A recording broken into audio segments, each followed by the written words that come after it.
प्रभु को हम धन्यवाद देता हूँ और इस प्रकार मुझे एक सेवकाई के लिए अवसर दिया हुआ काकनाड कलीसिया के लिए मैं बहुत आभारी हूँ और मुझे योग्य समझ करके इस सेवा में मुझे नेवता दिया है और कलीसिया के प्राचीनों को और अन्यथा सभी विश्वासियों को मेरी ओर से मैं शुक्रिया अदा करता हूँ कि आप लोगों ने मुझे अवसर दिया है।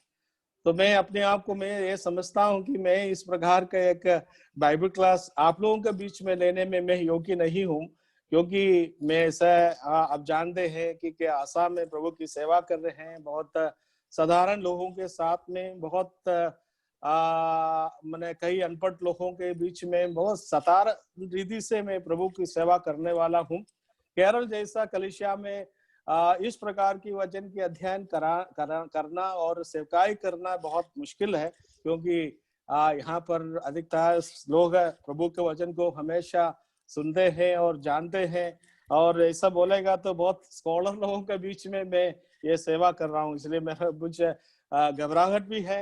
लेकिन प्रभु का अनुग्रह से जब से मैं ये सेवकाई के बारे में सामुएल अंकल मुझे बताया था, तब से मैं लेकर के मैं प्रार्थना कर रहा हूँ, तैयारी कर रहा हूँ और तैयारी करके आपके बीच में आज आए हुए हैं। इसलिए आप लोगों का एक विशेष आप लोगों से मेरा एक नम्र निवेदन है कि आप लोग मेरे लिए जरूर प्रार्थना करें और सभी लोग प्रार्थना के साथ उपस्थित रहें, क्योंकि मेरा कुछ सामर्थ दिखाने का नहीं है और मेरा कुछ ज्ञान को दिखाने का नहीं है। यहाँ पर प्रभु के नाम का महिमा होना है, यीशु मसीह का नाम को ऊंचा करना है, यही मैं चाहता हूँ, यही हमारे प्रार्थना है। और विशेष करके आज इस जूम प्लेटफॉर्म में आए हुए हमारे प्यारे भाइयों बहनों सभी को मैं हार्दिक स्वागत करता हूँ, और विशेष करके हमारे उत्तर पूर्वांचल से भी कई भाई लोग आज इस जूम मीटिंग में आए हुए हैं और हमारे सेवा में सहयोग करने वाले सहकर्मी जो लोग आसाम में सेवा करते हैं, प्रभु का दास को भी आज हमारे बीच में उपस्थित है कि सभी मिलकर परमेश्वर के वचन को हम मनन करेंगे। हमारा जो विषय के बारे में ये जो पोस्टर में दिया था कि हम परमेश्वर के एक याचक, परमेश्वर के मंदिर में, परमेश्वर का मंदिर के सामने एक याचक, यानी कि हम लोग इस विषय के बारे में मनन करने जा रहे हैं कि एक याचक है, याचक पद के बारे में हम मनन करने के लिए जा रहे हैं।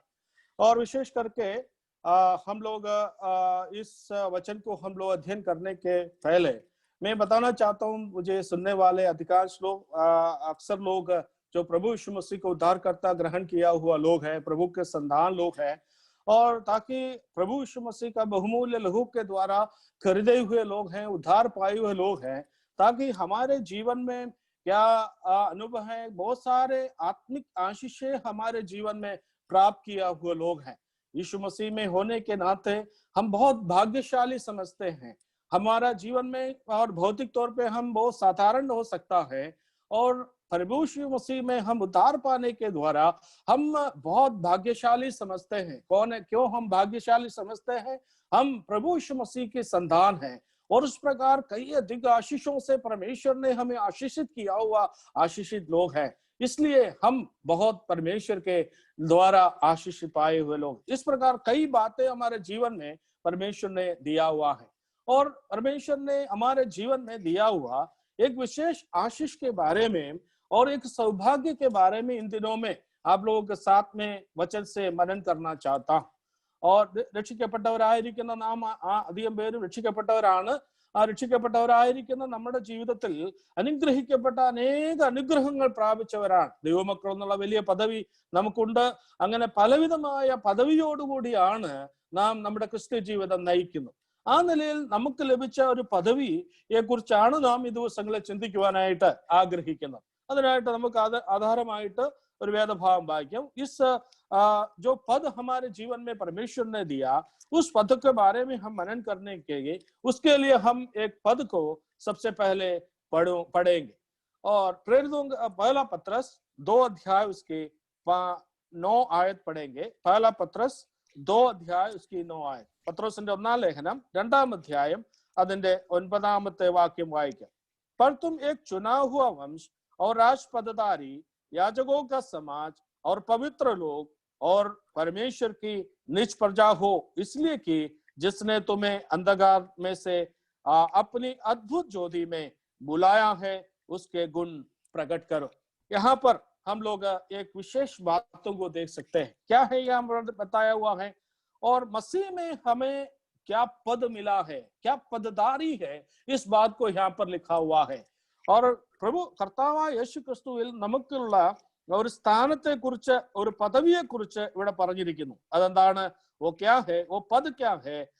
परमेश्वर के यहाँ पर लिखा है याचकों के समाज और पवित्र लोग। याचकों के समाज, यही विषयों पर हम लोग मनन करने के लिए जा रहे हैं। उसके 5वां आयत भी हम लोग पढ़ते हैं। 5वां वाक्य നമുക്ക് നോക്കാം. तुम भी आप जीवित पत्थरों के समान आत्मिक घर बनते जाते हो, जिसमें आज को क्या पवित्र समाज याचकों का पवित्र समाज बनाकर ऐसे आत्मिक बलिदान चढ़ाओ जो यीशु मसीह के द्वारा परमेश्वर के को ग्रहण हो। यहाँ पर भी हम लोग देखता है याचकों का पवित्र समाज बनाया है।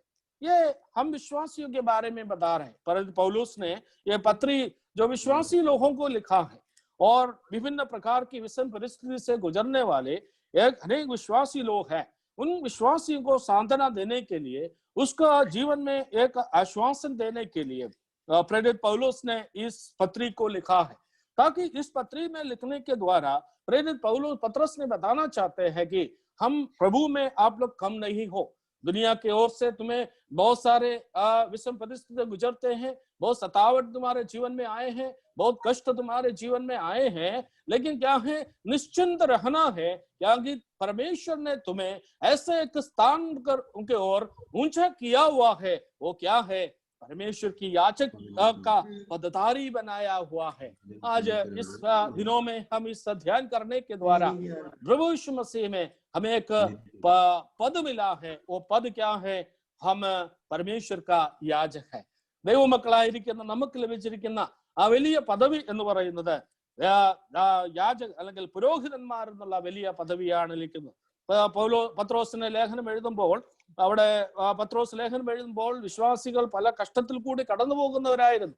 വളരെ നിരാശ അനുഭവിക്കേണ്ട ഒരു സാഹചര്യത്തോടു കൂടി അവർ കടന്നു പോവുകയായിരുന്നു. എന്നാൽ പൗലോസ് ആഗ്രഹിക്കുന്നത് ആ വിശ്വാസികളെ സാന്ത്വനപ്പെടുത്തുകയാണ്. നിങ്ങൾ ഒട്ടും കുറവുള്ളവരല്ല, ദൈവം നിങ്ങളെ വലിയൊരു സ്ഥാനത്തേക്കാണ് ഉയർത്തിയിരിക്കുന്നത്, രാജകീയ പുരോഹിത വർഗമായി നിങ്ങളെ ഉയർത്തിയിരിക്കുന്നു. അതുകൊണ്ട് നിങ്ങൾ സമാധാനിക്കുക, സന്തോഷിക്കുക, ആനന്ദിക്കുക എന്നുള്ള ഉദ്ദേശത്തോടുകൂടെ ഈ കാര്യങ്ങൾ പത്രോസ് ദൈവജനത്തെ ഓർപ്പിക്കുകയാണ് ചെയ്യുന്നത്. परमेश्वर का लोगों को प्रेरित पत्रस ने ये याद ला रहे हैं, ताकि इन वचनों के द्वारा हमें सच्चाई को जाने कि हम विश्वासी लोग कौन है। परमेश्वर के उपस्थिति में हम परमेश्वर का याचक है। हर एक विश्वासी, जितने लोग प्रभु यीशु मसीह के द्वारा उद्धार पाए हुए लोग हैं, यीशु मसीह के लहू से खरीदे हुए हर एक विश्वासी, हर एक परमेश्वर के संतान को ये पद मिला है। उसमें कोई पुरुष या स्त्री या भाई बहन का कोई भेदभाव नहीं है, और सभी लोग बराबर परमेश्वर के दृष्टि में, परमेश्वर की उपस्थिति में कौन है? हम याचक के पद पाया हुआ लोग हैं। कितने बड़ा सौभाग्य हम लोग देखते हैं। आज याजक जो सुनने से हम लोगों का मन में, कई लोगों के मन में यही विचार आते हैं कि अन्य मंडलियों में ये याचक लोग यानी कि पुरोहित लोगों को हम लोग देखता है कि पुरोहित लोग कैसा है कि उनका विशेष एक वस्त्र पहना हुआ है, उसको गिरजा माने उस गिरजा चलाने का अधिकार है। इस प्रकार का जो एक स्थान जो दिया हुआ है, और उन्होंने ये कहता है कि पुराने नियम की ओर से जो पाया हुआ पद है करके वे लोग इस प्रकार को समझ करके इस कार्य करते हैं। लेकिन हम परमेश्वर के लोग जो है, परमेश्वर के वचन को हम लोग को सीखने के द्वारा, परमेश्वर के वचन को जानने के द्वारा हमें एक बात को समझ गया, क्या है? हमारा याजक पद उस प्रकार का नहीं है। हमारा याजक पद एक विशेष तरीका से परमेश्वर ने हर एक लोगों को दिया है। यहाँ पर छोटा बड़ा समझ के नहीं है, या पुरुष या स्त्री समझ के नहीं है, सभी लोगों को बराबर वो पद मिला है। ताकि सबसे पहले मैं ये बात बताना चाहता हूं, हम सब प्रभु के दृष्टि में परमेश्वर के संतान बराबर सभी लोग परमेश्वर के लिए याजक के पद पाया हुआ है। वो राज पदधारी, ये जो पद हमें मिला।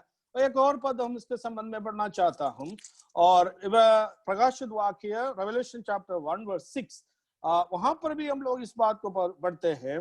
प्रकाशित वाक्य 1 अध्याय की 6वीं आयत, रेवलेशन चैप्टर 1 वर्स 6, और हमें एक राज्य और अपने पिता परमेश्वर के लिए याजक भी बना दिया कि मसीह के पराक्रम गुणानुयुग युगानुयुग रहे। यहाँ पर भी हम लोग देखता है परमेश्वर की याजक भी बनाया है, हमें परमेश्वर की याजक भी बनाया। कैसे हम बन गया? हम लोग प्रभु यीशु मसीह को उद्धारकर्ता मानकर ग्रहण करने के द्वारा, यीशु मसीह के बहुमूल्य लहू से खरीदे हुए सभी लोग परमेश्वर का दृष्टि में कौन है? याचक है। ये बात को हम लोग समझना है। അതുകൊണ്ട് രക്ഷിക്കപ്പെട്ട എല്ലാ ദൈവമക്കളും, പുരുഷന്മാർ സഹോദരിമാരായാലും സഹോദരന്മാരായാലും എല്ലാവരും ഒരുപോലെ ദൈവസന്നിധിയിൽ ആരാണ്? പുരോഹിതന്മാരാണ് എന്നുള്ളത് ദൈവത്തിന്റെ വചനം വളരെ വ്യക്തമായിട്ട് പഠിപ്പിക്കുന്നു. അത്രമാത്രം ഒരു വലിയ പദവിയിലേക്കാണ് ദൈവം നമ്മെ ഉയർത്തിയിരിക്കുന്നത്. നാം നമ്മുടെ ക്രിസ്തീയ ജീവിതം നയിക്കുമ്പോൾ നമുക്ക് വളരെ ചിന്തയോടും വളരെ ഗൗരവത്തോടും കൂടെ ജീവിക്കേണ്ട ഒരു ജീവിതമാണ് എന്നുള്ളത് ഇത് നമ്മെ ഓർപ്പിക്കുന്നു. നാം ആരാണ്? ദൈവത്തിന്റെ പുരോഹിത വർഗമാണ്, ദൈവത്തിന്റെ പുരോഹിത വർഗമാണ്.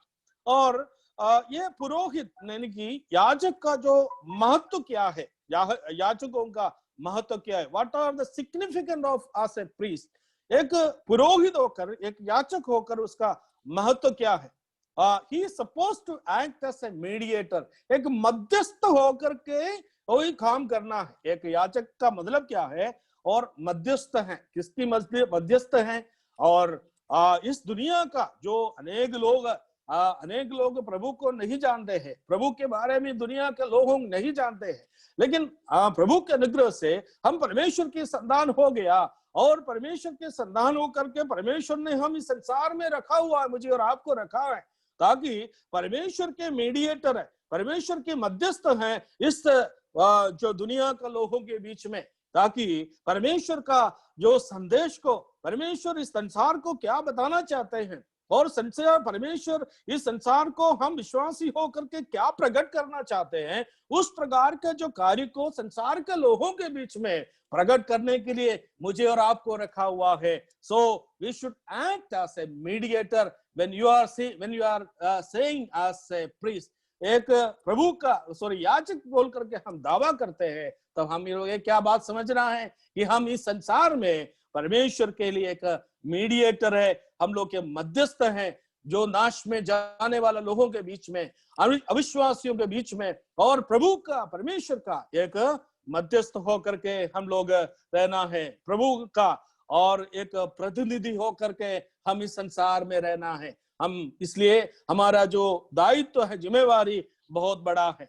दूसरी बातें है, और ये याजक होकर के हम लोग क्या है, एक राजदूत के समान है. ही एक्ट एज एन एम्बेसडर, और एक राजदूत के समान हम लोग जो एक्टिंग कर रहना है. राजदूत का मतलब हम जाएंगे एम्बेसडर है ना.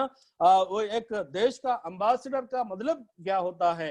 अगर हम मैंने अमेरिका में इंडिया के एम्बेसडर एक राजदूत रहता है. क्यों रहता है?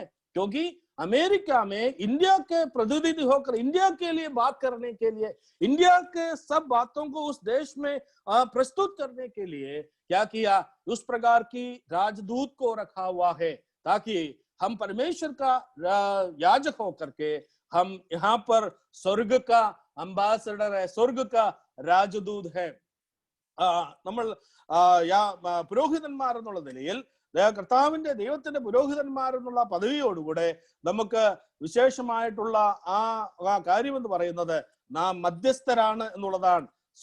സ്വർഗത്തിന്റെ മധ്യസ്ഥരായിട്ട് ഈ നാശമായ ലോകം, നശിച്ചു പോകുന്ന ജനങ്ങളുടെ മധ്യത്തിൽ ദൈവത്തിന്റെ സന്ദേശം കൊടുക്കുവാൻ, ദൈവത്തിന്റെ സ്വഭാവം വെളിപ്പെടുത്തുവാൻ, ആ ദൈവമക്കളായിട്ട് ഈ ലോകത്തിൽ ജീവിക്കുവാൻ നമ്മെ ഒരു മധ്യസ്ഥരാക്കിയിട്ട് ഈ നാശകരമായ ലോകത്തിൽ നമ്മെ ആക്കിയിരിക്കുന്നു എന്നുള്ള ആ ചിന്ത നമ്മെ ഭരിക്കേണ്ടത് ആവശ്യമാണ്. അതുപോലെ തന്നെ നാം അംബാസഡർ ആണ്, സ്വർഗത്തിന്റെ അംബാസഡർ ആണ്.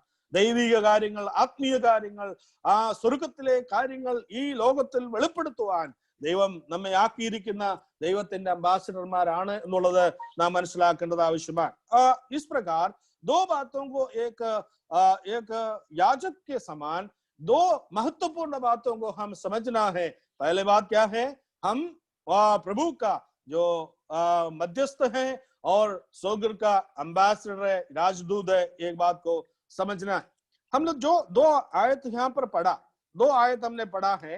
पहला पद है दूसरा पत्रस 2 अध्याय का 5वां आयत। वहां पर हमने क्या पढ़ा था? वहां पर हम लोग इस प्रकार पढ़ा, और जीवित पत्रों के समान आत्मिक घर बनते जाते हो जिसमें याचकों का पवित्र समाज बनकर, और उसके बाद हम लोग 9 में पढ़ा था राज पदधारी और याचकों का समाज। ये हमारा एक याचक होकर के और उनकी दो कार्य को यहाँ पर प्रस्तुत किया है। पहला है, और ये एक याजक होकर हमारे ऊपर एक बहुत बड़ा अधिकार जो दिया है, जो अथॉरिटी, और जो पद 9 में जो यहाँ पर हमें राजपदधारी करके बनाया बोलकर बोलने का तात्पर्य क्या है कि हमारे जीवन में जो अधिकार परमेश्वर ने हमें दिया, it shows as authority, ഒരു വലിയൊരു അധികാരം നമുക്ക് ദൈവം നൽകി തന്നിരിക്കുന്നു എന്നതാണ്.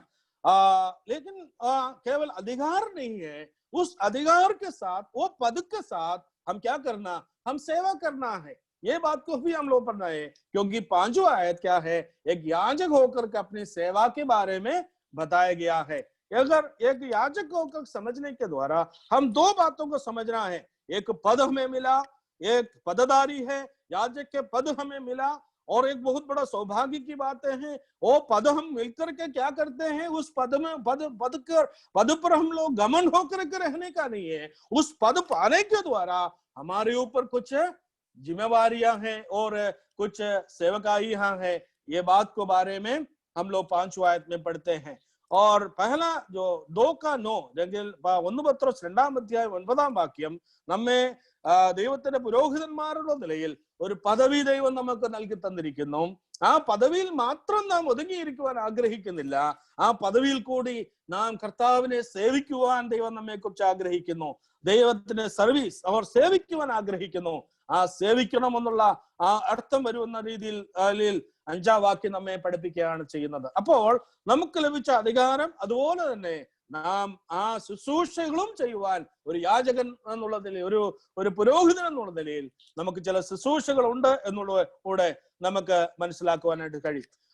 इस प्रकार हम लोग इस अध्ययन करने के द्वारा हम दो बातों को मैं आप लोगों के सामने बताना चाहता हूँ। पहला है कि किस अधिकार से आज मैं और आप याजक के पद मिला, और याजक के पद मिलने के लिए हमारे जीवन में क्या क्या प्रक्रिया हुआ, किस किस प्रक्रियाओं के द्वारा, किस किस कार्यों के द्वारा आज मैं और आप प्रभु का याजक बन गया, और वो उस प्रक्रियाओं के द्वारा याजक बनने के द्वारा हमारे ऊपर सौंपा हुआ जिम्मेवारियां क्या है, ये बात को हमें समझना है। हमारा इन दिनों का जो स्टडीज के द्वारा, इस बाइबल अध्ययन के द्वारा मैं ये बातों को बताना चाहता हूँ। सबसे पहले किस प्रकार हम इस याजक के पद के ओर हमें नियुक्त किया, किस प्रक्रिया के द्वारा वह याजक के पद के ओर हमें नियुक्त किया, या और उस प्रक्रिया के द्वारा हम याजक होकर नियुक्त होने का कारण हमारे जीवन का जिम्मेवारियां क्या है, ये बात को भी हम लोगों ने समझना और सीखना है। നമ്മുടെ ജീവിതത്തിൽ പുരോഹിതന്മാർ ആയി തീരുവാനായിട്ട് ചില പ്രക്രിയകൾ കൂടി, ചില വിശേഷമായ കാര്യങ്ങളിൽ കൂടിയാണ് നാം ഇന്ന് പുരോഹിതന്മാരായിട്ടുള്ള ആ പദവിയിലേക്ക് നമ്മൾ വന്നിരിക്കുന്നത്. ആ ഒരു പദവി ലഭിച്ചവരായ നമുക്ക് ഉള്ള ഉത്തരവാദിത്തങ്ങൾ എന്താണ് എന്നുള്ളതാണ് ഈ ദൈവവചന പഠനത്തിൽ കൂടി ഈ ദിവസങ്ങളിൽ ഞാൻ ആഗ്രഹിക്കുന്നത്. അതിനായിട്ട് നമ്മൾ ശ്രമിക്കുകയും ചെയ്യും. तब हम लोग इस विषय को सीखने के लिए जब जाएंगे तो हम पुराने नियम की ओर जाना पड़ेगा, क्योंकि याजकों के बारे में स्थायी तौर पर के हम लोग पुराने नियम में देखता है। अभी विशेष करके अभी हम देखिए यहाँ पर में हम लोग 2रा अध्याय उसकी 9 आयत में लिखा है, हमें राज पदधारी और याजकों के समाज बनाया, रॉयल प्रीस्टहुड, मैंने इंग्लिश में रॉयल प्रीस्टहुड, राजपदधारी और याजकों की समाज बनाया हुआ है। तो ये जो पद है, ये जिस पद हम सबको मिला, ये सबके लिए है। और हमारे बीच में अनिति परमेश्वर के कलीसिया के एक विशेष झुंड को नहीं है, जितने वो परमेश्वर के कलीसिया के सदस्य है, यानी कि उद्धार पाए हुए सभी लोग, जिस दिन प्रभु यीशु परमेश्वर के कलीसिया की स्थापना हुआ, पंदकोस का दिन में जो स्थापना हुआ, उसी दिन से लेकर के उद्धार पाए हुए सभी लोगों को जो कलीसिया में मिला देता है, कलीसिया के सदस्य है। और जब प्रभु का पुनरागमन जब तक नहीं होगा, तब तक उद्धार पाए हुए लोग सब और कलीसिया के सदस्य है, ताकि उन सबको एक ही बराबर क्या बोलता है, बराबर याजकों की समाज करके बताया गया है। उसमें से अलग अलग बोलकर किसी को नहीं बताया। उसी प्रकार जो पुराने नियम में इस्राएली लोगों को भी परमेश्वर ने वो पद दिया था, क्योंकि इस पद होने के लिए परमेश्वर चाहते थे। क्या परमेश्वर का वचन में हम लोग पढ़ते हैं, निर्गमन के पुस्तक 19 अध्याय की 6वीं आयत, निर्गमन के पुस्तक एक्सोडस चैप्टर 19 वर्स 6, वहां पर हम ले देखेंगे एक्सोडस चैप्टर 19 वर्स 6।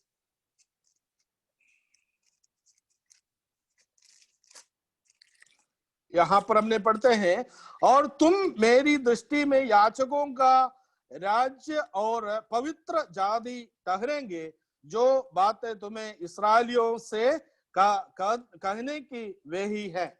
और यहाँ पर मैं क्या देखता है, इस्राएली लोगों के बारे में जो बताया गया, इस्राएल जाति यानी कि अब्राहम के संतान 12 गोत्र का सभी लोगों को कुल मिलाकर के सभी लोगों को जो बता रहा है कि क्या है, याजकों का राज्य बनाया है। तुम मेरे दृष्टि में याजकों का राज्य है। परमेश्वर ने इस्राएली लोगों के बारे में बताते हैं, और तुम कौन है, मेरे दृष्टि में याजकों का राज्य है। जिस प्रकार कलीसिया के सभी लोगों को परमेश्वर का याजक के पद दिया, उसी प्रकार इस्राएली लोगों को भी बोल रहा है, तुम लोग कौन हो, मेरे दृष्टि में याजकों का राज्य है। यहाँ ഇവിടെ ദൈവസഭയിലുള്ള എല്ലാ ദൈവമക്കളോടും കൂടെ പറയുന്നത്, എല്ലാവരും ദൈവത്തിന്റെ പുരോഹിത വർഗമാണ് എന്നുള്ളത് പറയുമ്പോൾ, അതോടൊപ്പം അതുപോലെ തന്നെ ഈ പുറപ്പാട് പുസ്തകം 19-ാം അധ്യായത്തിന്റെ 6-ാം വാക്യത്തിൽ നാം വായിക്കുന്നത്, എല്ലാ യഹൂദന്മാരെയും എല്ലാ ഇസ്രായേലിന്മാരെയും 12 ഗോത്രത്തിലുള്ള എല്ലാവരെയും എന്തായിട്ടാണ് ദൈവം പറഞ്ഞിരിക്കുന്നത്, നിങ്ങൾ രാജകീയ രാജ്യവും പുരോഹിതന്മാരുമാണ് എന്നാണ് ഇവിടെ പറഞ്ഞിരിക്കുന്നത്. എന്നാൽ ഇന്ന് അവർ എല്ലാവരും രാജ്യവും പുരോഹിതന്മാരുമാണോ? ഒരിക്കലുമല്ല. പിന്നെ ആരാണ് ദൈവസന്നിധിയിൽ പുരോഹിത ശുശ്രൂഷയ്ക്കായിട്ട് ദൈവം നിയോഗിച്ചത്? അവിടെ ലേവ്യരെ മാത്രമാണ് ഈ പുരോഹിത ശുശ്രൂഷയ്ക്കായിട്ട് ദൈവം നിയോഗിച്ചിരിക്കുന്നത്. അതിന്റെ കാരണം എന്താണെന്ന് ഞാൻ തുടർന്ന് പറയുന്നതായിരിക്കും. हम लोग यहाँ पर देखता है, यहाँ पर सभी इस्राएलियों को क्या बताया है, याजकों का समाज बोल करके लिखा है। राज्य और याजकों के समाज बोल करके लिखा हुआ है। और लेकिन ये पद क्या किया, इस्राएली लोगों के जीवन से खो गया, क्योंकि परमेश्वर का दृष्टि में जो वचन के आधार पर हम लोग इस याजक के पद को किसको मिला है, लेवी गोत्र को मिला है। और सारे 12 गोत्रों को मेरे दृष्टि में याजकों का राज्य होगा बोल करके परमेश्वर ने बोला। लेकिन अभी क्या हो गया, अभी केवल लेवी गोत्र ही कौन है, याजक के पद, बाकी 11 गोत्र को वो पद नहीं मिला, वो पद उनसे खो गया। इसका कारण क्या है?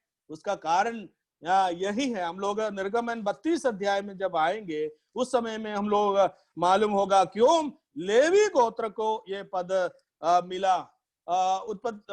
निर्गमन के पुस्तक 32 अध्याय की 26 आयत को हम लोग देखते हैं। एक्सोडस चैप्टर 32 उसका 26 पद 26 हम लोग पढ़ते हैं। उन्हें निरंकुश दे करके मूसा ने चेतावनी को निकास कर खड़े होकर कहा, जो कोई यहोवा की ओर का है वो मेरे पास आए। सब सारे लेविया उसके पास इकट्ठे हुए हैं। यहाँ पर मैं क्या देखता है, 32 अध्याय का विषय को आप लोग जानते हैं क्या है। मूसा ने सिनाई पर्वत पर गया परमेश्वर ने उनको बुलाया कि परमेश्वर की व्यवस्था को देने के लिए, और मूसा को बुलाया गया। मूसा और सिनाई पर्वत से आने के लिए देर होने का कारण इस्राएली लोग सब आकर के हारून को बोला है, देखो हमारे पास मूसा था, वो अभी नहीं है, कितना दिन हो गया नहीं है, क्या करे, हमारे लिए एक परमेश्वर चाहिए और हमारे लिए एक आराधना करना है। ये सब बातों को इस्राएली लोग हारून के साथ जाकर के बोला। हारून ने बोला क्या किए, जा तुम्हारा सब गहने, सोना चांदी गहने सब ले आओ। ले आकर के क्या किया, एक मूर्ति बनाया, एक बछड़ा को बना, सोना के एक मूर्ति बना करके उसके सामने क्या करके इन्होंने नाचना शुरू किया, हलचल मचाना शुरू किया, और उस प्रकार का जो कार्य करना शुरू किया। और उसके बाद में उस समय में क्या हुआ, मूसा ने पर्वत से उतर करके आ रहे हैं, तराई में बहुत बड़ा हलचल मचा रहा है। उन्होंने देखा कि और उस मूर्ति के सामने वो बछड़ा के चारों तरफ लोग नाच रहा है, गाना गा रहा है, क्या कर रहे हैं कि यही होगा परमेश्वर है, हमें मिस्र देश से लेकर आया हुआ परमेश्वर वही है बोल करके उन्होंने बहुत मगन हो रहा है, महन हो रहा था। वो सब देख करके मूसा बहुत गुस्सा हो गया, और उन्होंने परमेश्वर का दृष्टि में बहुत बड़ा पाप किया, क्योंकि 10 आज्ञाओं का सबसे पहला 2 आज्ञा को उन्होंने उल्लंघन किया। वो पहला आज्ञा क्या था, और ये आज्ञा था कि मुझे छोड़कर और कोई परमेश्वर ना हो, और दुनिया का कोई किसी का रूप ना बनाना, और उसको आराधना नहीं करना। ये 2 आज्ञा को इस्राएली लोग तोड़ दिया और उन्होंने मूर्ति पूजा किया, और इस कारण से मूसा ने उनके साथ में बहुत गुस्सा किया। उस मूर्ति को तोड़ आग में डाल करके और उसको पीस करके पानी में मिला करके इस्राएली लोगों को पिलाया, और परमेश्वर का दृष्टि में बहुत घिनौना काम किया है। 32 അധ്യായത്തിൽ നാം കാണുന്നത് ഇസ്രായേൽ മക്കളുടെ ഏറ്റവും വലിയൊരു പാപമാണ്. അവർ ദൈവത്തിന്റെ കൽപ്പന, ആദ്യത്തെ 2 കൽപ്പനകളെ ലംഘിച്ചത് മുഖാന്തരം മോശ അവരോട് വളരെയധികം കോപിക്കുകയും കാളക്കുട്ടിയെ തീയിലിട്ട് ചുട്ട് അതിനെ പൊടിച്ച് വെള്ളത്തിൽ കലക്കി ഇസ്രായേൽ ജനത്തെ കുടിപ്പിക്കുകയും ചെയ്തു. അങ്ങനെ വളരെ വളരെ മ്ലേച്ഛകരമായ ഒരു പാപം ചെയ്ത് ഇസ്രായേൽ മക്കൾ മുഴുവനും ദൈവസന്നിധിയിൽ മ്ലേച്ഛകരമായ പാപം ചെയ്ത് നിൽക്കുന്ന സമയത്ത് മോശ അവരുടെ മുമ്പിൽ നിന്നുകൊണ്ട് ഒരു ആഹ്വാനം ചെയ്യുകയാണ്, യഹോവയുടെ പക്ഷത്ത് നിൽക്കുവാൻ ആരുണ്ട് എന്ന് ചോദിക്കുകയാണ്. 26 വാക്യത്തിൽ പറയുന്നത്, उन्होंने लघुश देख करके मूसा ने चावनी को निकास पर खड़े होकर के कहा, जो कोई यहोवा की ओर का है वो मेरे पास आए। तब सारे लेविया उसके पास इकट्ठे हुए। 12 गोत्रों में से केवल एक ही गोत्र है लेवी लोग क्या किया, और मूसा का उस बुलाहट को सुन करके क्या किया, कौन यहोवा की ओर का है वो मेरे पास खड़ा हो। जो यहोवा की है, तब उस बात को केवल लेवी लोगों ने मान लिया और मान करके मूसा के साथ खड़ा हो गया। उसके बाद में हम लोग उसके 28 आयत में क्या पढ़ते हैं, उसका वर्स 28 28 आयत में हम लोग पढ़ते हैं, मूसा के इस वचन के अनुसार लेवियों ने किया। मूसा के इस वचन के अनुसार लेवियों ने किया, और उन्होंने मान लिया कि हमने गलत किया, हम परमेश्वर का दृष्टि में बहुत घिनौनी पाप किया, हम परमेश्वर के वश में होना चाहते हैं, परमेश्वर के साथ रहना चाहते हैं। इस बोल करके क्या किया, मूसा के वचन को सुनकर लेवियों ने किया। और इसके बाद मैंने उसका 29 आयत में वर्स 29 यहाँ पर में फिर मूसा ने कहा, आज के दिन यहोवा के लिए अपना याजक पद का संस्कार करे, वरन अपने अपने बेटों और भाइयों भी विरुद्ध होकर ऐसा ही करे, जिससे वो आज तुमको आशीष दे। और मूसा ने उनके जीवन में और एक विशेष जो कार्य को सौंप दिया, और 30वां आयत में लिखा हुआ है, मूसा ने उसके लिए क्या किया, प्रायश्चित कर लिया। मूसा ने उसके लिए प्रायश्चित कर लिया। देखिए यहाँ पर लेवी गोत्र परमेश्वर के सामने खड़ा होने के लिए तैयार हुआ। लेवी का अर्थ क्या है, मेल झोल। लेवी का शब्द का अर्थ है मेल झोल। यहाँ पर क्या हुआ, परमेश्वर का दृष्टि में सारे यहूदी लोग घिनौनी पाप किया, लेकिन क्या किया, यहाँ पर जब मूसा का एक बहुत बड़ा बुलाहट हुआ है और परमेश्वर के वश में कौन होना चाहते हैं, ताकि उस लेवी तैयार हुआ, अपने पाप को मान लिया, अपने गलती को मान करके परमेश्वर के साथ खड़ा होने के लिए मूसा के वचन को मान करके खड़ा हो गया, ताकि परमेश्वर ने उसको इस पद दिया।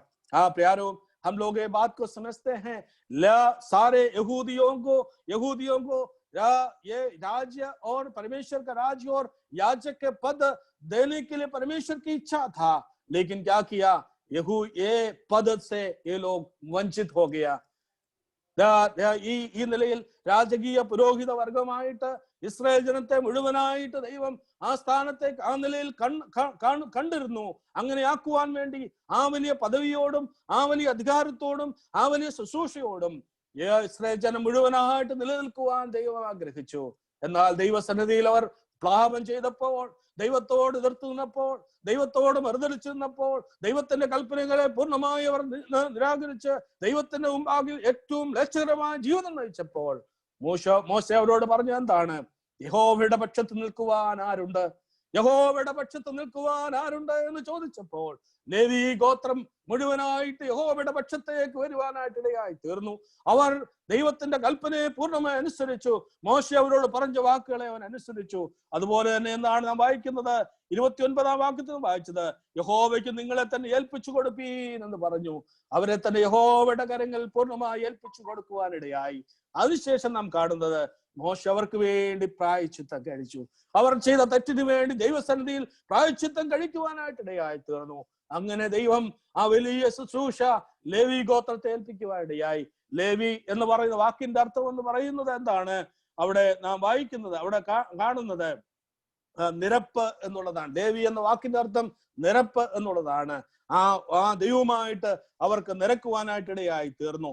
ഉസ് പ്രകാർ ഉസ് ലേവി गोत्र को परमेश्वर के याजक के पद जो मिला है, कितना अनोखा बातें हैं। परमेश्वर हर समय में, हर पल में जो परमेश्वर के साथ खड़ा होने के लिए जो चाहता है उसके जीवन में प्रभु ने आशीष देता है। उदाहरण के तौर पर हम लोगों ने नूह को देख सकते हैं, और उत्पत्ति के पुस्तक 6वें अध्याय में हम लोग नूह के बारे में पढ़ते हैं। नूह का जमाना बहुत बुरे जमाना था, बहुत बुरी तरह से उस जमाने के लोगों को परमेश्वर ने देख करके और पछताया परमेश्वर ने, लेकिन उनके बीच में नूह और परिवार एक भक्ति का जीवन, धार्मिकता का जीवन, एक धर्मी बन करके वो नूह और उसके परिवार वो रहा है, ताकि परमेश्वर ने उसको इस्तेमाल किया। उनको एक बहुत बड़ा जिम्मेवारी दिया, जहाज बनाओ, जल प्रलय से बच जाओ, और उसके लिए परमेश्वर ने उसको इस्तेमाल किया। प्रियो, जो परमेश्वर के लिए जो खड़ा होना चाहते हैं, परमेश्वर के वश में जो होना चाहते हैं, उसके परमेश्वर आशीष देते हैं। और अधिकांश लोग परमेश्वर के विरोध चलते हैं, लेकिन उनके बीच में से कुछ ऐसा झुंड को परमेश्वर के वश में होने के लिए चाहते हैं, उसको परमेश्वर ने आशीष देता है। और हम लोग यहोशू और कालेब को देख सकते हैं, जब मूसा ने और कनान देश को जांचने के लिए मूसा और माने 12 गोत्र का 12 प्रधानों को भेजा था, लेकिन वापस आकर के कौन उनका रिपोर्ट दिया है? यहोशू और कालेब ने अनुकूल रिपोर्ट दिया। बाकी सभी लोग क्या बोला है? सभी लोग बोला वो बहुत मुश्किल है, और कनान देश का लोगों को हम लोग सामना करना हमारे लिए बहुत कठिन है, ये समझ करके बहुत निराशा की बात बोला। लेकिन यहोशू और कालेब क्या किया? हम लोग सकता है, जीवते परमेश्वर के नाम में हम आगे बढ़ेंगे, हम लोग इस देश को घेरेंगे। उनको धीरज स्तर करके और उनके सामने सबको मैंने मुंह बंद कर दिया, ताकि परमेश्वर ने उसको आशीष दिया। और मिस्र देश से जो निकला हुआ 20 साल के ऊपर के केवल 2 ही जन, जो यहोशू और कालेब, कनान देश में प्रवेश किया। प्यारों, जो परमेश्वर के साथ खड़ा होना चाहते हैं, बहुत ऐसे लोग जो विरोध में बोलते हैं, तो परमेश्वर के साथ खड़ा होने के लिए जो चाहते हैं, परमेश्वर उसको आशीष देते हैं। और दानियल के पुस्तक में हम लोग आते हैं, दानियल के पुस्तक में, और नबूकदनेस्सर राजा ने खड़ा किया उस सोने का बहुत बड़ा जो मूर्ति के सामने, बहुत सारे लोग, उस देश का सभी लोग आकर के उसको प्रणाम किया। लेकिन उनके बीच में शद्रक, मेशक, अबेदनगो 3 नौजवान उसको प्रणाम नहीं किया, उनको आग के झील में डाला। क्या उसका परिणाम क्या हो गया? परमेश्वर उसको बचाया है। उस आग का झील में, उस बहुत बड़ा अग्नि के बीच में उनके साथ में एक और जन को देखा। वो कौन है? प्रभु यीशु मसीह का, जो प्रभु यीशु मसीह का उपस्थिति को वहां पर हुआ है। प्यारो, हम लोगों के जीवन में ये बात को समझना है। दुनिया का लोग जो खराब रास्ते में जा रहे हैं, दुनियादारी के जीवन में जा रहे हैं, उसके बीच में क्या करना? परमेश्वर तो क्या किसको ढूंढते हैं? जो परमेश्वर के साथ खड़ा होने वालों को ढूंढते हैं। मेरे प्रिय सहोदरी सहोदरന്മാരെ, ലേവി ഗോത്രം മോശയുടെ ആഹ്വാനം കേട്ടുകൊണ്ട് യഹോവയുടെ പക്ഷത്ത് നിൽക്കുവാൻ ലേവി ഗോത്രം നിന്നത് മുഖാന്തരം അവരെ ദൈവം അനുഗ്രഹിച്ചു. അവരെ ഈ വലിയൊരു പദവിയിലേക്ക് കൊണ്ടുവരുവാൻ ഇടയായി. ദൈവത്തിൽ അനേകരെ ഉദാഹരണമായിട്ട് നമുക്ക് കാണുവാൻ കഴിയും. നോഹയുടെ ചരിത്രം, നോഹയുടെ കാലത്തുള്ള ജനങ്ങൾ വളരെ വഷളത്വം നിറഞ്ഞവരായിരുന്നു. ഭൂരിപക്ഷം പേർ വഷളത്തിൽ കൂടി പോകുന്നവരായിരുന്നു. എന്നാൽ അവരുടെ മധ്യത്തിൽ നോഹ ഒരു നീതിമാനായിട്ട് നിന്നുകൊണ്ട്, ദൈവത്തിന്റെ ഭക്തിയായിട്ട് നിന്നുകൊണ്ട്, നോഹയും കുടുംബവും നിന്നതുകൊണ്ട് ദൈവം അവരെ അനുഗ്രഹിക്കുവാനായിട്ട് ഇടയായി തീർന്നു. പ്രിയമുള്ളവരെ, അതുപോലെ തന്നെ യോശുവയും കാലേബിനെയും കുറിച്ച് നമുക്ക് കാണുവാൻ കഴിയുന്നുണ്ട്. അവരെന്താണ്? മോശ കനാൻ ദേശം ഉറ്റുനോക്കുവാനാണ് 12 ഗോത്ര പ്രഭുക്കന്മാരെ അയച്ചു. മടങ്ങി വന്ന് അനുകൂലമായ റിപ്പോർട്ട് കൊടുത്തത് യോശുവയും കാലേബും മാത്രമാണ്. മറ്റുള്ളവർ പറഞ്ഞ കാര്യത്തെ അമർ ചെയ്യുവാനായിട്ട് അവർ ശ്രമിച്ചു. അവരുടെ ജീവിതത്തിൽ അനുഗ്രഹങ്ങൾ പ്രാപിക്കുവാനിടയായി. ആ കനാൻ ദേശത്ത് പ്രവേശിക്കുവാൻ മിസ്രൈമിൽ നിന്ന് പുറപ്പെട്ട 6 ലക്ഷം പുരുഷന്മാരിൽ 20 വയസ്സിന് മേളിലുള്ള കേവലം 2 പേർ മാത്രം കനാൻ ദേശത്ത് പ്രവേശിച്ചു. ദൈവത്തിന് വേണ്ടി നിൽക്കുന്നവരെ ദൈവം എപ്പോഴും അനുഗ്രഹിക്കും. പ്രിയമുള്ളവരെ, നാം ഈ ലോകത്തിൽ നാം ദൈവത്തിന് വേണ്ടി നിൽക്കുമ്പോൾ ദൈവം നമ്മെ അനുഗ്രഹിക്കും. ബാബേലിൽ ദാനിയേലും തന്റെ കൂട്ടരും നെബൂഖദ്നേസർ രാജാവ് ഉണ്ടാക്കിയ ബിംബത്തെ നമസ്കരിക്കാതെ അനേകം പേർ വന്ന് ബിംബത്തെ വീണ് നമസ്കരിച്ചപ്പോൾ അവിടെ ഇതാ ശദ്രക്ക്, മേശക്ക്, അബേദ്നെഗോ 3 ബാലന്മാർ, യഹൂദ ബാലന്മാർ, അവർ നമസ്കരിച്ചില്ല. അവന്റെ പരിണത ഫലമായിട്ട് അവരെ തീച്ചൂളയിൽ ഇട്ടു. എന്നാൽ 4മതൊരു വ്യക്തി തീച്ചൂളയിൽ അവരോടുകൂടെ കാണുവാനായിട്ടിടയായി. അവരുടെ ജീവിതത്തിൽ ദൈവം അവരെ അനുഗ്രഹിക്കുവാനിടയായി. എന്നെയും നിങ്ങളെയും ദൈവം അനുഗ്രഹിക്കും. ഈ ലോകത്തിൽ നാം യഹോവയുടെ പക്ഷത്ത് നിൽക്കുവാൻ ആഗ്രഹിച്ചാൽ, യഹോവയുടെ പക്ഷത്ത് നാം നിന്നാൽ ദൈവത്തിന്റെ വലിയ അനുഗ്രഹങ്ങൾ നമുക്ക് പ്രാപിക്കുവാനായിട്ടിടയായി തീരും. അങ്ങനെ ഈ ലേവി ഗോത്രത്തിന് ആ വലിയ പദവി ലഭിക്കുവാൻ, പുരോഹിതന്മാരുള്ള ആ പദവിയും കർത്തവ്യവും ലഭിക്കുവാനായിട്ട് ഇടയായി തീർന്നു എന്നുള്ളത് ഇതിൽ കൂടി നമുക്ക് കാണുവാനായിട്ട് സാധിക്കുന്നുണ്ട്. അതുപോലെ തന്നെ നമുക്ക് ചിന്തിക്കുമ്പോൾ ഇന്ന് ആ നിലയിൽ ഇന്ന് ഈ പുരോഹിതവർഗമായിട്ട് ലേവി ഗോത്രത്തിൽ നമുക്ക് ആ ലേവി ഗോത്രത്തെ കാണുന്നുണ്ട്. അതുപോലെ തന്നെ നാം ചിന്തിച്ചതുപോലെ പഴയ നിയമ വിശുദ്ധന്മാരായ നാം ഓരോരുത്തരും നമ്മളെ എല്ലാം ആ പുരോഹിതന്മാരായി ദൈവം ആക്കിയിരിക്കുന്നു.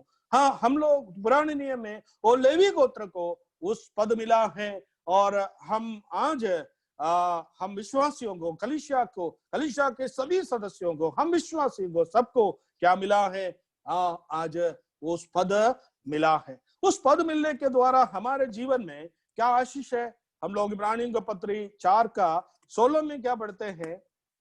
ये जो पद हमें मिलने के द्वारा हमारे जीवन में क्या आशीष मिला? हिब्रू चैप्टर 4:14 നമ്മളെ ഇന്ന് ആ വലിയ പദവിയിലേക്ക് കൊണ്ടതുകൊണ്ട് നമുക്കുള്ള അനുഗ്രഹങ്ങൾ എന്താണ് എന്നുള്ളത് ഒരു കാര്യം ഇവിടെ നമുക്ക് ചിന്തിക്കുവാനായിട്ട് ആവശ്യമായിരിക്കുന്നു. ഇബ്രാഹിം ലേഖനം 4-ാം അധ്യായം അതിന്റെ 16-ാമത്തെ വാക്യം. इब्रानियों का पत्री 4 की 16वीं आयत में हम लोग पढ़ते हैं, जो हम लोग के लिए बहुत सुविधा। इसलिए आओ हम अनुग्रह के सिंहासन के निकट यह बांधकर चले कि हम पर दया हो और वो अनुग्रह पाए जो आवश्यकता के समय में हमारी सहायता करे।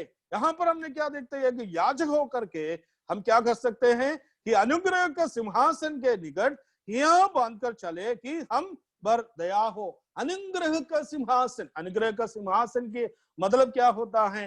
और पुराना नियम में इस्राएलियों के बीच में मिलाव वाले तंबू है, और मिलाव वाले तंबू का अति पवित्र स्थान है, और अंगन पवित्र स्थान और अति पवित्र स्थान। अति पवित्र स्थान में अनुग्रह का सिंहासन है, और अनुग्रह का सिंहासन, और उसके ऊपर में एक संदूक है, और संदूक के ऊपर में 2 करूब जो हैं अपने पंख बिछाते हुए अपने मुंह को नीचे करके उस संदूक की ओर देख करके और रखा हुआ है।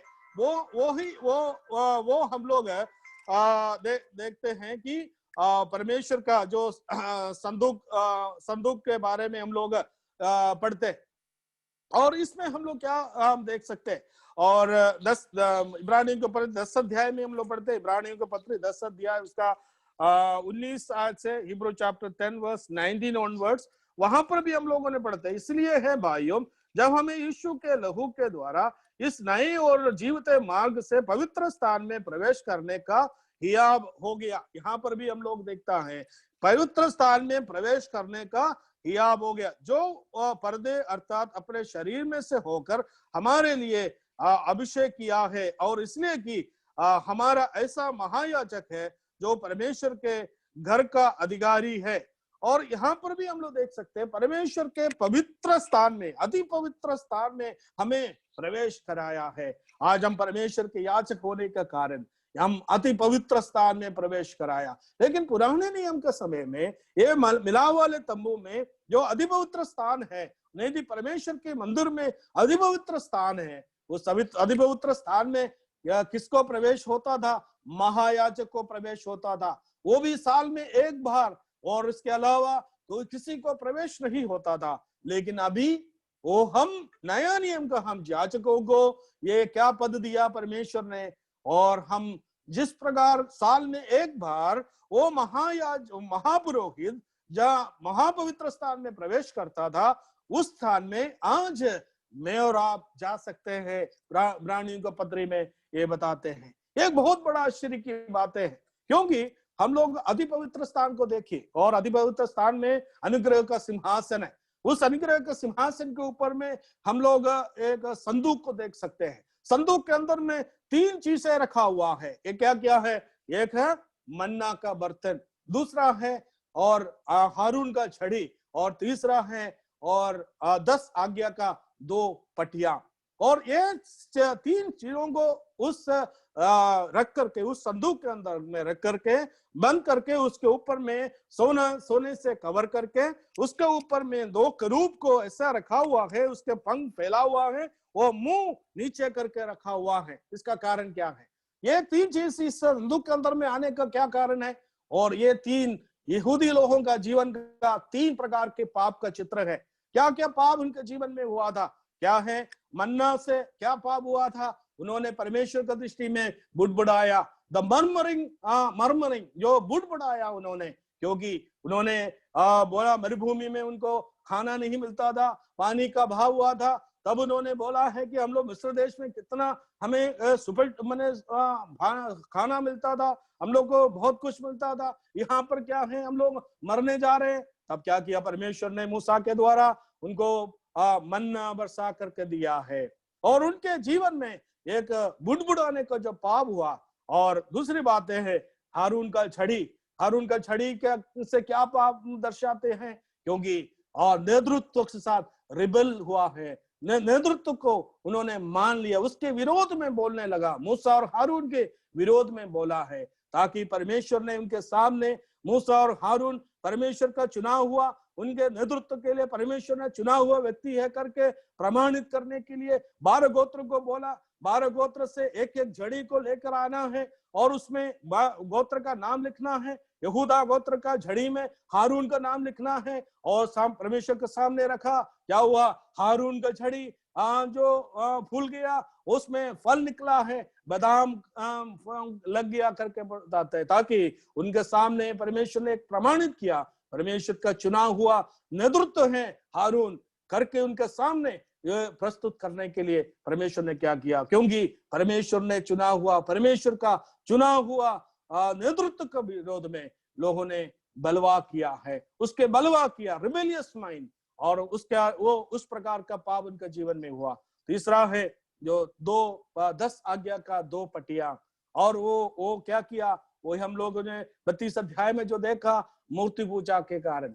तो और मूसा ने क्या किया? उस पटिया वो देख करके उस पटियों को तोड़ दिया, और उनके जीवन में मूर्ति पूजा जिस बहुत बड़ा घिनौनी पाप उन्होंने किया है, परमेश्वर को छोड़ करके अन्य देवता को परमेश्वर मान करके उन्होंने उपासना किया। इस प्रकार का 3 पाप जो इस्राएली लोगों का जीवन में परमेश्वर की दृष्टि में बहुत घिनौनी पाप हुआ था। इस कारण उस बात को याद कर, उस बात के कारण ये 3 वस्तु और परमेश्वर के संदूक के अंदर में रख करके उसको कवर कर दिया। इसका मतलब क्या है कि मैंने उस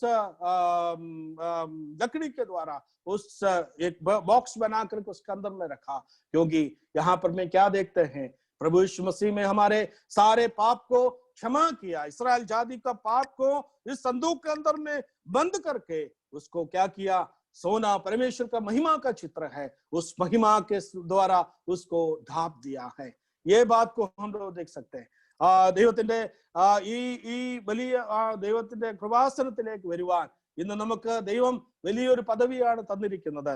അവിടെ ആ കൃപാസനത്തിൽ കാണുവാൻ പഴയ നിയമത്തിൽ ദൈവാലയത്തിൽ അതുപോലെ സമാഗമന കൂടാരത്തിന്റെ അതിവിശ്വസ സ്ഥലത്ത് ആ കൃപാസനത്തിൽ ഇരിക്കുന്ന പെട്ടകത്തിൽ നാം കാണുന്നത് 3 വസ്തുക്കളെ അടച്ചിരിക്കുന്നു. ഒന്ന് മന്ന ഇട്ടുവെച്ച പാത്രം, 2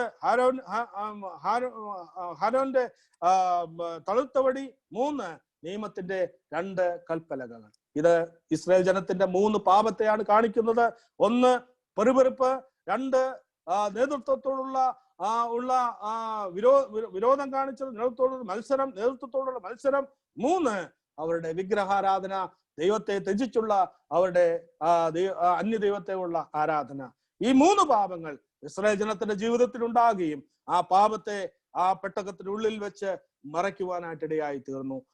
എന്നിട്ട് അതേ സ്വർണം കൊണ്ട് ദൈവത്തിന്റെ മഹത്വത്തെ വർണ്ണിക്കുന്ന സ്വർണം കൊണ്ട് മൂടി ആ കൃപാസനത്തിൽ വെച്ചിരിക്കുകയാണ്. പ്രിയമുള്ളവരെ, ഇന്ന് നമ്മുടെ പാപത്തെ ക്രൂശിന്റെ മറവിൽ മറയ്ക്കുവാനായിട്ടിടയായി തീർന്നു. കർത്താവായ യേശു ക്രിസ്തുവിന്റെ വലിയൊരു രക്തത്താൽ നമ്മുടെ പാപത്തെ മറച്ച് ക്രൂശിന്റെ മറവിൽ ആക്കിയിരിക്കുന്നു. ഇന്ന് നമുക്ക് ദൈവത്തിന്റെ കൃപാസനത്തിലേക്ക് ചെല്ലുവാൻ അധികാരമുണ്ട്. മറ്റൊരു കാര്യം നാം ഇവിടെ കാണുന്നത് എന്താണ്? ഇവിടെ കരൂബുകൾ, और एक बात इस अनुग्रह के सिंहासन में 2 करूबों को देख सकते हैं। वो फंग फैलाते हुए और इस संदूक की ओर मुंह नीचे करके देख करके उस प्रकार उनको रखा हुआ है। इसका कारण क्या है? हाँ, ये करूब जो है स्वर्ग दूतों के गणों में एक जीवी, एक पक्षी है, ये जो करूब है। और करूब क्यों उस संदूक की ओर मुंह नीचा करके देखता है? इसका कारण वही है। हम लोग पहला पत्रस 1 अध्याय के 12 आयत में पढ़ते हैं। 1 पीटर चैप्टर 1 वर्स 12। हम लोग वहां पर क्या पढ़ते हैं? वहां पर इस प्रकार हम लोग पढ़ते हैं 12 आयत में उन पर यह प्रकट हुआ कि गया कि वे अपने नहीं वरन तुम्हारी सेवा के लिए है ये बातें करते, जिसका समाचार अब तुम्हें उनके द्वारा मिला, जिन्होंने पवित्र आत्मा के द्वारा जो स्वर्ग में से भेजा गया है सुसमाचार सुनाया। और इन बातों को स्वर्गदूत भी ध्यान से देखने की लालसा करते हैं। वहां पर में क्या देखते हैं? क्या है? जो सुसमाचार सुनकर के, सुसमाचार का अनुग्रह का सुसमाचार को सुनाकर लोगों के जीवन में जो उद्धार पाते हैं, परमेश्वर को क्षमा करते हैं, परमेश्वर के जीवन में क्षमा दिया है, उस बात को कौन ध्यान से देख रहा है? स्वर्गदूत भी उनको ध्यान से देख रहा है। क्यों स्वर्गदूत उस बात को ध्यान से देख रहा है? उसका दूसरा पत्रस 2 अध्याय का 4 पद पढ़िए। क्यों ये स्वर्गदूत पूरे ध्यान से देख रहा है? उसका 2 का 4 में 2 पीटर चैप्टर 2 वर्स 4 वहां पर मैं क्या पढ़ता है? क्योंकि जब परमेश्वर ने उन स्वर्गदूतों को जिन्होंने पाप किया नहीं छोड़ा, पर नरक में भेजकर अंधेरे कुंडों में डाल दिया, ताकि न्याय के दिन तक बंदी रहे। ये स्वर्गदूत ये ध्यान से क्यों देख रहा है? इस अनुग्रह का सिंहासन, उस संदूक के ओर क्यों देख रहा है? ये जो पाप किया मनुष्य का, पाप को परमेश्वर ने क्षमा किया। इस्राएल जाति इतना घिनौनी पाप किया, लेकिन उनके पाप को उस संदूक के अंदर, उस बॉक्स के अंदर बंद करके और उसको पूरा परमेश्वर क्रूस के और परमेश्वर के अनुग्रह के सिंहासन में रखा हुआ है। लेकिन इस प्रकार के पाप किया स्वर्गदूत को परमेश्वर कभी क्षमा नहीं दिया। स्वर्गदूत इस बात को क्यों ध्यान से देख रहा है? इसका कारण यही है कि पाप किया स्वर्गदूत को परमेश्वर क्षमा नहीं दिया। प्रियो, हम लोग कितना भाग्यशाली है, आज परमेश्वर की याचक के पद हमें मिला है। हम लोग कितना भाग्यशाली है, परमेश्वर ने उनको इस प्रकार आशीष दिया है। स्वर्गदूत को परमेश्वर ने आशीष, इसलिए वो अनुग्रह सिंहासन का वो करूब वो संदूक की ओर अपने मुंह नीचे करके जो देख रहा है। और उस अनुग्रह के सिंहासन में मुझे और आपको एक याचक के पद पा करके हम आज उस स्थान में जा सकता है। कितना धन्यवाद परमेश्वर ने हमारे जीवन में दिया। प्यारो, मुझे सुनने वाले प्रिय भाइयों बहनों, हमारे जीवन में परमेश्वर ने दिया हुआ इस बहुत बड़ा धन्यवाद के लिए हम परमेश्वर को स्तुति और महिमा करें। और इस वचन के द्वारा प्रभु हमें आशीष करे। मैं यहाँ पर मेरा जो आज का जो संदेश बात को रखना चाहता हूँ हम लोग, और एक विशेष बातों को अगले सप्ताह आगे बढ़ेंगे। प्रभु अगर नहीं आया तो हम लोग का अवसर प्रभु ने दिया हुआ इस विषय का बाकी विषय को हम लोगों ने ध्यान देखेंगे। आज हम लोगों ने जो मनन किया बातों पर हम ध्यान दीजिए, क्योंकि प्रभु यीशु मसीह के लहू के द्वारा खरीदे हुए हर एक विश्वासी, हर एक परमेश्वर के लोगों को परमेश्वर ने क्या किया, परमेश्वर के राजकों का पद दिया है। इतना बड़ा पद हमें परमेश्वर ने दिया, और इस प्रकार का पद यहूदी लोगों को परमेश्वर ने जो दिया था, लेकिन इस्राएल लोगों को दिया था, लेकिन उन्होंने पाप करके परमेश्वर से, परमेश्वर के उनका पाप के कारण क्या किया। यहाँ पर जो पुलपिल कमेंट्री में हम लोग इस बात को क्या पढ़ते मालूम है,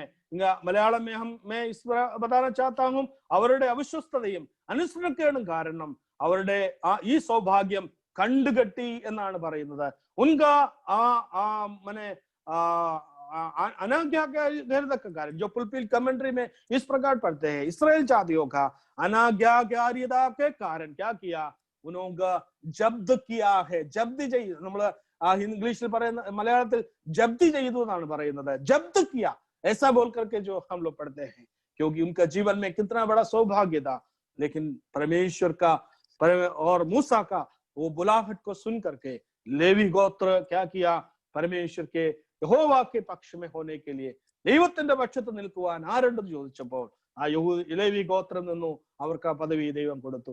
എന്നാൽ ഇന്ന് ദൈവത്തിന്റെ മക്കളായ നമുക്ക് ആ വലിയ പദവി ദൈവം നൽകി തന്നു। परमेश्वर का लोग समझ करके, परमेश्वर का संतान समझ करके परमेश्वर ने हमारे जीवन में ये बहुत बड़ा सौभाग्य को दिया है, ताकि हम लोग इस सौभाग्य का कारण अनुग्रह का सिंहासन के सामने हिया बांध कर जा सकते हैं, और हर समय, हर पल, हर घड़ी हम लोग जा सकते हैं।